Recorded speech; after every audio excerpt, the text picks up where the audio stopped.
జున్ను అంటే ఎవరికి ఇష్టం ఉండదండి. జున్ను అంటే అందరికీ ఇష్టమే. కానీ మనం తినాలనుకున్నప్పుడల్లా మనకి జున్ను పాలు దొరకటం చాలా కష్టంగా ఉంటుంది.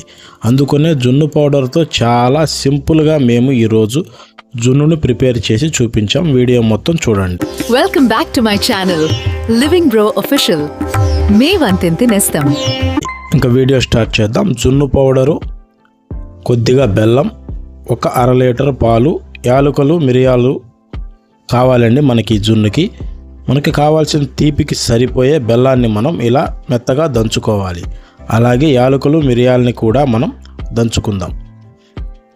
ఇప్పుడు ఒక 1/2 లీటర్ పాలని మనం ఇలా గిన్నెలో పోసుకుందాం. దీంట్లోనే మనం ఇందాక నూరుకున్న బెల్లాన్ని, యాలకులు, మిరియాల పొడిని కూడా ఇందులో వేసుకుందాం.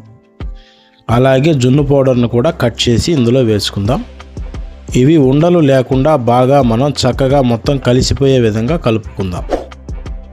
ఇప్పుడు ఒక ఇడ్లీ పాత్రను స్టవ్ మీద పెట్టుకొని ఆవిరికి సరిపడా నీళ్లను పోసుకుందాం. దీంట్లో మనం కలిపి పెట్టుకున్న పాల గిన్నెని పెట్టుకుందాం. ఇప్పుడు ఈ పాల మీద మూత పెట్టుకుందామండి. అప్పుడు ఆవిరి నీళ్లు అందులో పడకుండా ఉంటాయి. ఇప్పుడు ఒక 20 నిమిషాల పాటు మనం దీనిని ఆవిరి మీద ఉడికి 20 నిమిషాలు అయిందండి. ఇప్పుడు మూత తీసి చూసుకుందాం.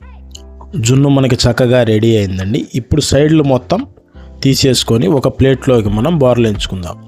ఇంతేనండి. ఇలా చాలా సింపుల్గా గట్టి జున్ను మనకి రెడీ అయిపోతుంది. మీరు కూడా ఇలా మీకు చూపించిన విధంగా ఒక్కసారి ఈ జున్నుని ట్రై చేయండి. మీకు ఈ లింక్ కావాలంటే వీడియో కింద ఇస్తాను. తప్పకుండా ఈ జున్నుని చేసుకొని తిని ఎంజాయ్ చేయండి.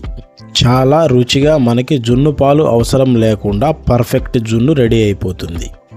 మీకు ఈ వీడియో నచ్చినట్లయితే లైక్ చేయండి, షేర్ చేయండి, అలాగే మన ఛానల్ని సబ్స్క్రైబ్ చేయండి. Thank you friends. Bye. Thank you for watching.